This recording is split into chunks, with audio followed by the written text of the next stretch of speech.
बंद वाट. लेखक नारायण धारव. निवृत्त झाल्यानंतर मोहनराव पुण्यातच स्थायिक झाले. मालकीचं जुनं घर होतं. ते आणि त्यांची पत्नी दोघांना 4 खोल्या पुरेशा होत्या. सेल्स डिव्हिजनमध्ये सारा जन्म गेला होता. पायांना भिंगरी लागली होती. आता भ्रमंतीचा कंटाळा आला होता. लोकांच्या संपर्काचा उबग आला होता. नीती नाही, विश्वास नाही, सचोटी नाही. पैसा हेच साध्य, पैसा हेच साधन. त्या चौकटीत मोहनराव काही केल्या बसू शकले नाहीत. अर्थात वरच्या पदावर पोहोचले नाहीत.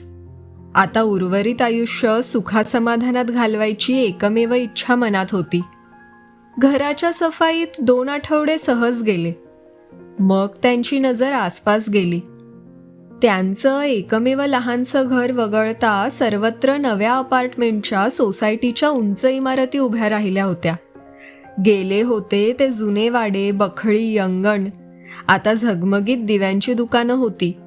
नवरा, बायको, 2 मुलं अशी लहान सुटसुटीत कुटुंब होती. सकाळ ते संध्याकाळ 24 तास बांधलेले. कोणाला डावी उजवीकडे पाहायला फुरसत नव्हती. तितकं स्वारस्यही नव्हतं. मोहनरावांची समवयस्क पिढी लुप्त झाली होती. काही वारले होते. काहींनी वाड्याच्या स्कीम केल्या होत्या व स्वतः उपनगरात ब्लॉक घेतला होता.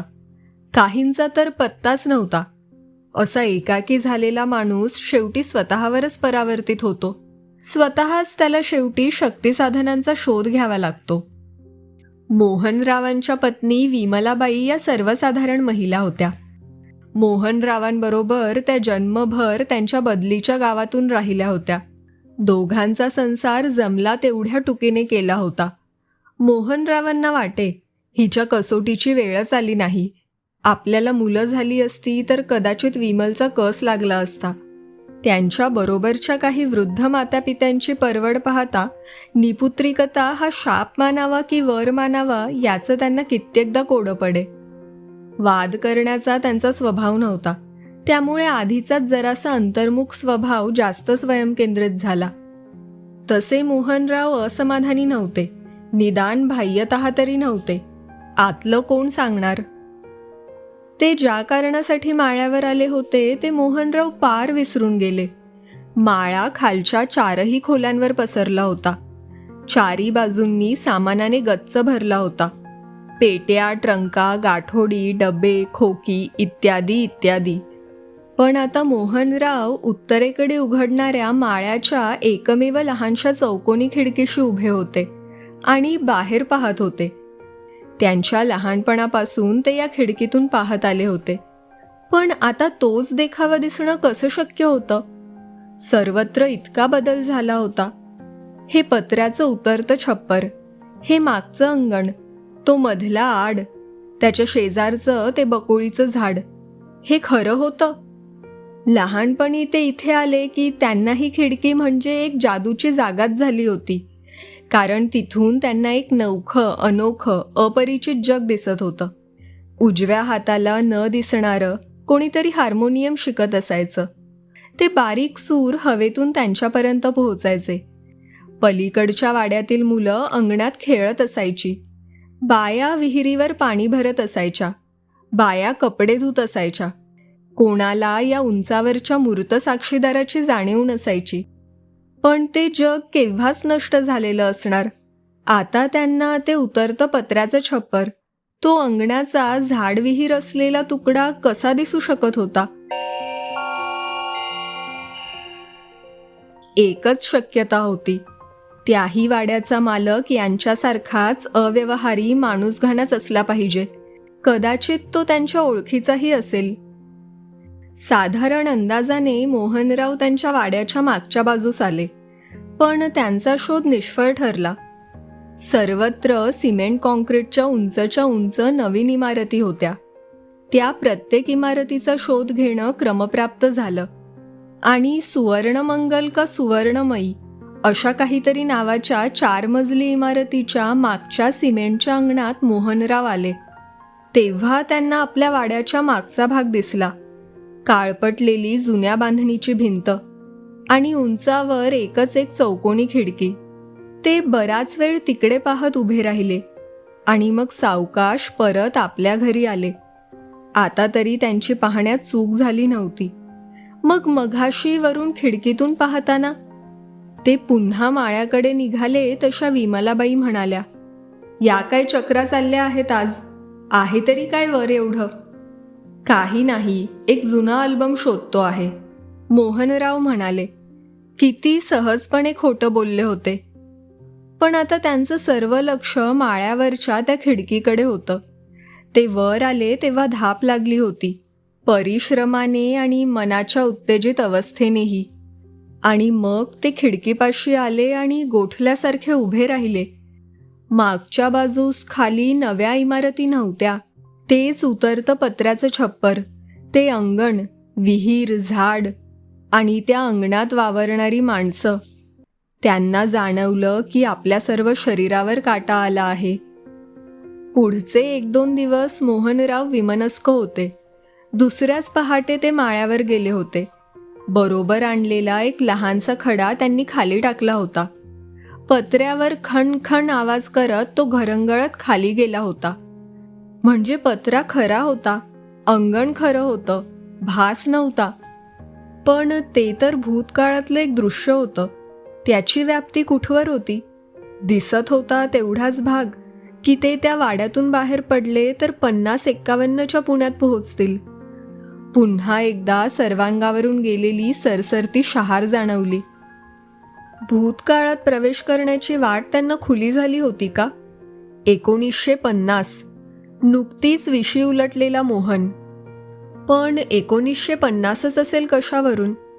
आणि त्यांना परत या सध्याच्या क्षणात परत येता आलं नाही तर? 5-6 वर्षाच्या मोहनच्या शरीरात ही प्रशिक्षित, अनुभवसिद्ध अस्मिता जखडली गेली म्हणजे बाहेरचा फरक त्याच्यातही होईल का? का ते 30 किंवा 40 किंवा 50 वर्षानंतरचे कपडे घालून स्वतःबरोबर एक विसंगती घेऊन जातील? एक विशेष होतं, त्या पहिल्या विचारमंथनात इतर कोणाशी, अगदी विमलबाईंशीही या संबंधात काही बोलण्याची कल्पनाही त्यांच्या मनाला शिवली नाही.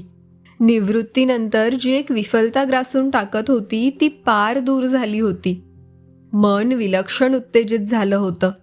एकटे बसलेले असताना ते मनाशीच विचार करत, समजा मला भूतकाळाला भेट देण्याची एक संधी मिळाली, भेटीचा क्षण निवडण्याचं मला स्वातंत्र्य असलं, तर मी कोणता क्षण निवडीन, कोणतं स्थळ निवडीन?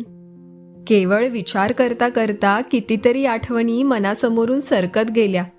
काही सुखद होत्या, काही दुःखद. त्यांना वाटलं आपण आपल्या गतायुष्यावर इतका सखोल विचार आजवर कधी केलाच नाही. अर्थात मनाचं हे विचारमंथन तात्विकच होतं, कारण त्यांना स्वतःला काल वा स्थल निवडीचं काही स्वातंत्र्य होतं की नाही ही अनिश्चितच बाब होती. प्रत्यक्ष प्रवेश केल्याखेरीज कशाचीही निश्चिती होणार नव्हती. प्रत्यक्ष प्रवेश, शरीरावर रोमांच उठवणारी कल्पना. एखाद्या गिर्यारोहकाने मोहीम आखावी तशी मोहनरावांनी मोहीमच आखली. आवाज व्हायला नको म्हणून कॅनव्हासचे बूट, खिडकीतून उतरण्यासाठी व परत चढण्यासाठी दोरी, कोणाच्या नजरेत भरणार नाही तसे कपडे. विमलाबाई सकाळच्या प्रवचनासाठी जात. त्या 2-2.5 तास बाहेर असत.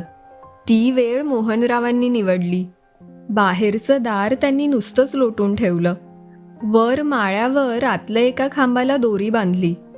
ती खिडकीतून अलगद पत्र्यावर सोडली आणि पक्की बांधली आहे अशी खात्री करून घेऊन ते जरा कष्टानेच खिडकीत चढून सावकाश खाली 2-3 फूटच अंतरावर असलेल्या पत्र्याच्या छपरावर उतरले. देखावा विरघळला नाही. हातातली दोरी तशीच राहिली. त्यांनी दोरी पत्र्यावरून खाली सोडली आणि खाली कोणी नाही ना हे पाहून ते दोरीच्या साहाय्याने सावकाश खाली उतरले. आता दोरी सोडायची वेळ आली होती. त्यांनी हातातली दोरी सोडली. काहीही बदल झाला नाही. त्यांनी स्वतःकडे खाली पाहिलं. त्यांचेही कपडे होते तसेच होते. त्यांना कोणीही पाहिलेलं दिसत नव्हतं. जरासे बिचकतच ते वाड्याच्या अंगणात आले. सकाळच्या कामात काही जण गडलेले होते. वर एक नाममात्र नजर टाकण्याखेरीज त्यांनी जास्त काहीच केलं नाही. मोहनराव वाड्याच्या मोठ्या दारातून रस्त्यावर आले. अजून दुकानं उघडलेली नव्हती. त्यांना तारीख, महिना, साल पाहण्याची विलक्षण उत्सुकता होती. वर्तमानपत्रात समजलं असतं, पण ते विकत घेता येत नव्हतं. त्यांची नाणी, त्यांच्या नोटा कोण स्वीकारणार? किती ओळखीची नावं, किती परिचित रस्ता. जुन्या धर्तीची लाकडाच्या उभ्या फळांच्या दाराची दुकानं, कोळसेवाला, फूलवाला, किराणा merchant, tailors, hair cutting saloon, dairy, पुस्तकाचं दुकान. मनात अशी काही कळ उठली. ती आर्तता जवळजवळ असह्य होती. ते वळून त्यांच्या घराकडे जाणाऱ्या रस्त्याला लागले. लहान पावलांनी लाख वेळा तुडवलेला परिसर. मग एक जण पेपर वाचता वाचता चाललेले दिसले. मोठं साहस करून अपमानाचा धोका पत्करूनही मोहनराव त्यांच्याजवळ गेले आणि म्हणाले, मला 1 सेकंद फक्त पुढचं पान दाखवता का? 1 सेकंद फक्त. त्या गृहस्थाने कपाळाला आठ्या घालून तुसडेपणाने पेपर त्यांच्यासमोर धरला. दैनिक त्रिकाळ, शनिवार, तारीख 20 मार्च 1938. आपले आभार आहेत, मोहनराव म्हणाले आणि पुढे निघाले. 1938 म्हणजे दुसरं महायुद्ध अजून सुरू झालं नव्हतं. ते तेव्हा कितवीत होते? इंग्रजी 7वीत? नाही, 8वीत. शनिवार, सकाळची शाळा कदाचित. ते घाईघाईने चालत वाड्याच्या दारातच उभे राहिले. वाड्यातून सुमारे 13 वर्षांचा एक मुलगा घाईघाईने बाहेर पडला. दप्तर सावरत रस्त्याला लागला. मोहन? हो, मोहन असला पाहिजे. अरे बाळा, जरा थांब, मोहनराव म्हणाले. लगबगीने पुढे गेले. तो थांबला होता, पण नाखुशीनेच. या पायावरून त्या पायावर करत होता. तुझं नाव मोहन आहे? हो, तो तुसड्या आवाजात म्हणाला. मला ओळखलं नाहीस? नाही. तो वळला. मला शाळेला उशीर झाला आहे. तो झपाट्याने चालत निघून सुद्धा गेला. त्याच्या लहानशा पाठमोऱ्या आकृतीकडे ते दिडमूड होऊन पाहत राहिले. त्याच्या लक्षातही राहणार नाही. अगदी क्षुल्लक. त्यांच्या खरोखरच लक्षात राहिलं नव्हतं. पण आताच्या क्षणीची ही मनाची केविलवाणी आर्तता, ही जीवघेणी ओढ. त्यांनी वाड्याकडे पाठ फिरवली. कशासाठी आत जायचं? त्यांना कोणीही ओळखणार नाही. हळव्या मनाला जुन्या आठवणींनी जखमा मात्र होतील. तरी आता त्यांचं वय लहान होतं. पुढे कॉलेजमधला तो पॉपलिनचा रोल कॉलरचा कोट घालणारा मोहन दिसला म्हणजे, आणि त्यानंतर त्याच्याबरोबर केतकीसारखी गौरवर्ण, बांधेसूद, सहास्य लाजरी विमल दिसली म्हणजे, ते सदैव परकेच राहणार होते. ते त्या मंतरलेल्या वर्तुळाच्या बाहेरच राहणार होते. ते सावकाश आल्या पावली माघारी चालले होते. ज्या वाड्यातून ते बाहेर पडले त्या वाड्यात ते परत गेले. अंगणातून ते मागच्या शेडकडे आले. अजूनही तिथल्या लोकांनी त्यांच्याकडे फारसं लक्ष दिलं नाही. शरीरातलं त्राण गेलं होतं. समोर दोरी लोंबकळत होती. घाई करायला हवी होती. दोरीच्या सहाय्याने ते कसे तरी वर चढून गेले आणि पत्र्यावरून धापा टाकत खिडकीतून माळ्यावर आले. अगं बाई, खिडकी बाहेर का उतरला होतात? विमलबाईंचा आवाज आला. मी घरभर शोधते आहे तुम्हाला. म्हटलं गेले कुठे हे? विमल, जरा इकडे ये आणि या खिडकीतून बाहेर पहा आणि सांग तुला काय दिसतं ते. त्यांच्या आवाजातल्या बदलाने विमलाबाई गप्प झाल्या. खिडकीतून बाहेर पाहू लागल्या. एकाएकी त्यांचा चेहरा पांढरा फटक पडला. अगं बाई, किती खोल आहे हो अंगण. गेलात तरी कसे खाली? विमल, तुला पत्र्याचं उतरतं छप्पर दिसत नाही? समोरच्या अंगणातली विहीर दिसत नाही? ते बकुळीचं झाड दिसत नाही? प्रत्येक प्रश्नाला त्या मानेने नाही म्हणून नकारार्थी उत्तर देत होत्या. तू फार भाग्यवान आहेस विमल, फार फार सुखी आहेस, मोहनराव म्हणाले. आणि त्यांनी भलतीकडेच नेणारी ती खिडकी आतून एकदा व कायमचीच बंद करून टाकली. अशाच एखाद्या प्रखर अनुभवाने माणसे विरक्त, संन्यस्त बनतात का? अशाच धक्क्याखाली एखाद्याच्या मनाचा तोल जाऊन तो वेडा होतो का? त्यांनी आता केवढं अविचारी साहस केलं होतं. समजा त्यांना परत येता आलं नसतं, तिकडे त्यांनी काय केलं असतं? आणि इकडे विमलाबाईंची काय अवस्था झाली असती? आयुष्याशी असा खेळ करण्याचा त्यांना काय अधिकार होता? निसर्गाचा नियम मोडता येत नव्हता. कालवाटेवरून तुम्ही एकदाच प्रवास करू शकता, नंतर ती वाट तुमच्यासाठी कायमची बंद होते.